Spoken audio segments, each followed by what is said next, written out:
Hello everyone, welcome back to the next video. In this video I will show you how to apply inverted filter to a live video recording using CameraX in native Android application with Media 3 effects. So let's get started. So first I'll show you guys the output. I'm mirroring my device, so the output might be little laggy, just bear with me. First I'll just give the camera permission, then I'll give the record audio permission as well. And here you can see the inverted filter is already applied to the preview. I have not yet started the recording, so I'll just click on start button. So it has started the recording for me.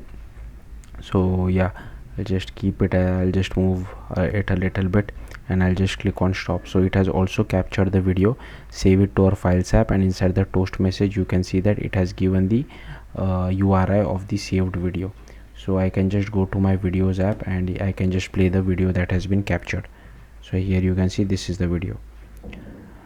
So yeah, let's see how to do this. So I have applied the inverted filter. So I'm using XML project, but if you want you can use Jetpack Compose as well, it's up to you. The first thing which you need to do is you will need to go to this build.gradle file which we have over here, and here we need to add this camera core, camera 2, then camera lifecycle, camera video, camera view, then Android X Media 3 effect as well as Media 3 effect over here. Once you add all this dependency, you will have to go to libs.versions.toml, and here you need to add this camera core, camera 2, camera lifecycle, then Media 3 effect, which is alpha at the time of me recording this video. If it does become stable, make sure you use the stable version. Then here is the Media 3 effect version as well, and here you need to add Android X camera lifecycle, Android X camera 2, Android X camera core, Android X camera view, and Android X camera video. And at the bottom you need to add Android X Media 3 effect as well as Media 3 effect. Once you add it, you will see a sync now button at the top. Just click on that sync now, it will download all the dependencies for you.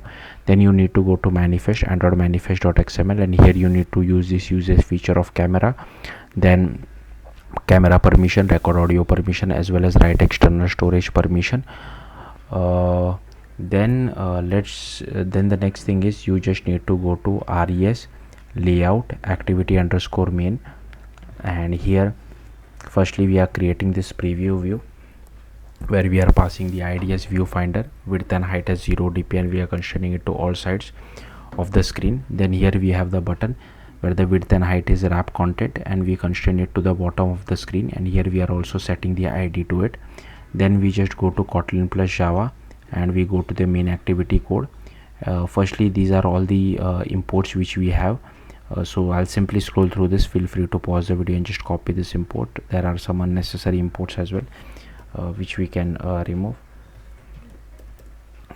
So here we have added this @unstable annotation. So suppose if I comment this out, here you can see I'm getting an error over this. Now this create inverted filter is not coming from this alpha version of this library, it is coming from the stable version. But this is one of the quirks of Android development, given that even though the API library is stable, the API is a bit unstable. But hopefully by the time you guys watch it, they resolve this and you don't need to add this ugly unstable API annotation.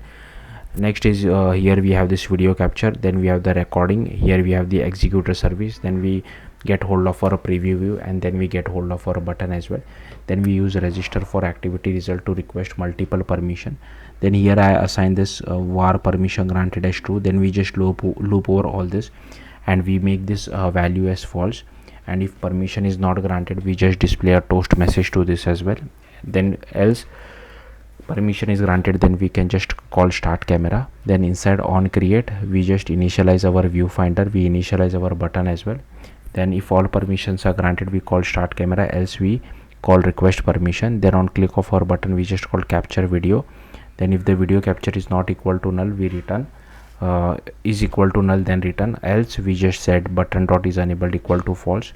We assign our recording to this variable, and if that is not equal to null, we just do current recording dot stop and recording is equal to null.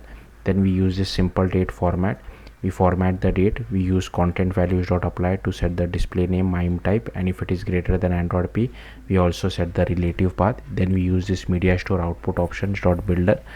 Then we just do video capture dot output, prepare our recording, and if the permission is equal to record audio, here we just use with audio enabled. Then we call start, Then here we have the start event where we just change the text of our button, and here we have this finalize. If there is no error, then we just display a toast message as well, and then we just do recording dot close and recording is equal to null, and then we change the text of our button as well as is enabled equal to true.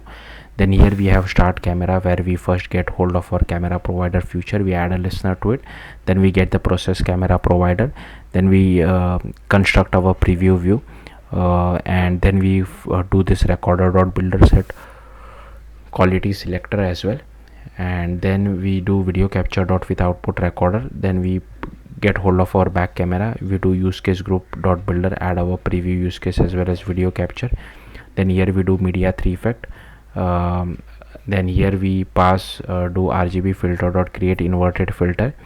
Here we do use case group builder dot add effect, passing our media 3 effect. Then we unbind our camera, then we bind it to the life cycle, and here we have method to request permission. Here we have another method just to check permissions was granted. Then inside on destroy, we just do camera executor dot shutdown, and here we have a companion object where we just pass the file name format as well as the required permission. So yeah, that's it. Thank you for watching. Bye.